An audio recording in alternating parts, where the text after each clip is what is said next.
मकर राशि के जातकों को कोटि कोटि नमन। मित्रों, आपने एक कहावत तो सुनी ही होगी कि अंत भला तो सब भला। तो याद रखिएगा, भले ही आपका जो अंत सन की 7.5 का होने जा रहा है, और याद रखिएगा 2024 के अंतिम के 6 माह का जो अंत होने जा रहा है, अब याद रखिए वही आपके संपूर्ण जीवन को बदल देगा। क्योंकि 2024 के भी 6 महीने जो हैं वो भी आपके दुख और कष्ट में ही बीत गए, बहुत सुधार नहीं हुआ।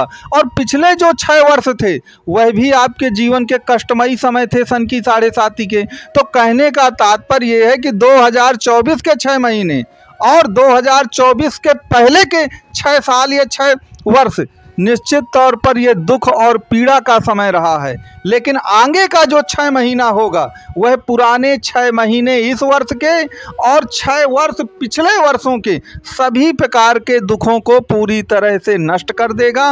अब यह सब कुछ कैसे होगा, पहले तो ये पता चलना चाहिए कि आपको कौन कौन सा कष्ट है मकर राशि वालों का, तभी तो उन दुखों का क्षरण होगा, हरण होगा और आपका महाकल्याण होगा।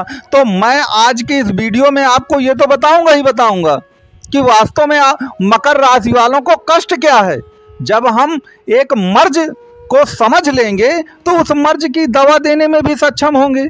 और दिक्कत इसी बात की है कि जितने में मकर राशि के वीडियो देख उसमें वो मर्ज बताते ही नहीं है कि मर्ज क्या है। मैं आज आपको मर्ज भी बताऊंगा और मर्ज की आपकी दवा क्या है, आपका मर्ज कितना गहरा है, कौन सी दवा उसे सूट करेगी, इन सभी विषयों पर आज के इस वीडियो में हम चर्चा करेंगे। तो आप इस वीडियो को गंभीरता के साथ पूरा देखते रहिए। याद रखिए आपका महाकल्याण जरूर होगा और पिछले जितने भी दुख कष्ट हैं वो सब दूर हो जाएंगे। तो देखिए, जब हम मकर राशि की बात करते हैं तो दुर्भाग्य से जितने भी मकर राशि के जातक हैं उनमें से ज़्यादातर की विचारों की क्या समस्या है। एक जो सबसे बड़ी समस्या मकर राशि वालों की प्रथम है वो है ऋण के बोझ के तले दब जाना, बिल्कुल टूट जाना। मेरे पास इतने कितने सैकड़ों फ़ोन आते हैं कि जिसमें किसी पुरुष ने फ़ोन किया है लेकिन वो बेचारा अपनी बात कहने से पहले ही फूट फूट के रोने लगता है। ठीक है, तो आप उनके अंदर के दर्द को समझ सकते हैं कि वह कितना ऋण के कर्ज के बोझ के तले दब गए हैं। लोग उन्हें अपमानित कर रहे हैं, लोग उन्हें परेशान कर रहे हैं, रात रात भर नींद नहीं आती है। तो अगर वह कर्ज के बोझ के तले दब गए हैं तो याद रखिएगा कि वैसे कुंडली में अगर मकर राशि की हम कुंडली देखें तो कर्ज का स्वामी अगर देखा जाए तो वैसे तो बुध होता है, लेकिन कारक जो कर्ज का होता है कुंडली में वह मंगल ग्रह है। तो याद रखिए कि मंगल ग्रह के कारण ये कर्ज की सभी दिक्कतें आ रही हैं। अब जब तक हम आपकी कुंडली न देख लेंगे कि मंगल ग्रह बैठा कहाँ है आपकी कुंडली में, तब तक कुल मिलाकर याद रखिए उसका इलाज सटीक बता पाना थोड़ा सा दिक्कत है। तो आप अपनी कुंडली में यह देखें कि मंगल देव कहाँ पर बैठे हैं, और YouTube के कमेंट बॉक्स में यह नंबर दिया गया है व्हाट्सएप का, इसमें आप ये लिख करके ज़रूर बताएं कि मंगल देव कहाँ बैठे हैं और किसके साथ में बैठे हैं, तो उसको उपाय 100% बताया जाएगा। और याद रखिए अगर आप मकर राशि या मकर लग्न के हैं तो आप कुंडली का विश्लेषण भी पूरा कराना चाहें तो निश्चित तौर पर कुल मिलाकर आप इसमें फ़ोन या कॉल कर सकते हैं, अपना व्हाट्सएप में मैसेज भी कर सकते हैं। अब दूसरी जो सबसे बड़ी समस्या है जो भी मकर राशि के लोग हैं वह बेचारे एक तो कर्ज के बोझ के तले दब गए हैं। अब कुछ लोगों की समस्या इससे जस्ट उल्टा है, मकर राशि के लोगों का पैसा इतना ज़्यादा फंस चुका है बाजार में या व्यापार में कि वो कहते हैं कि हम कर्ज में तो नहीं हैं, लेकिन हमारा कर्जा लोग इतना लिए हैं कि अगर वो नहीं देंगे तो हम तो सड़क पे आ जाएंगे। तो इसका मैं आपको एक उपाय ये बताता हूँ कि अगर आप मकर राशि के हैं और आपका पैसा फंसा हुआ है मान लीजिए, तो आपको करना क्या है कि आप एक कपूर लीजिए और कपूर के ऊपर कुछ लौंग रख दीजिए और कपूर में ओम नमः शिवाय करके अग्नि प्रज्वलित कर दीजिए। नंबर 1 तो ये करना है।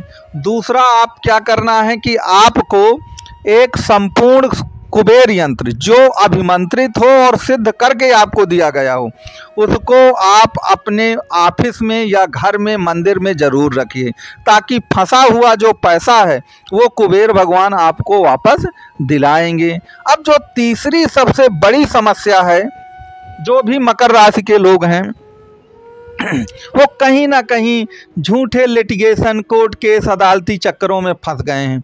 तो मैं आपको बता दूं कि इसके लिए आपको एक चीज़ याद रखनी है कि अगर आपकी कुंडली में शनि और राहु का आपस में गठजोड़ है, युति है, तो याद रखिए ये दैत्य योग और पिशाच योग बनाते हैं।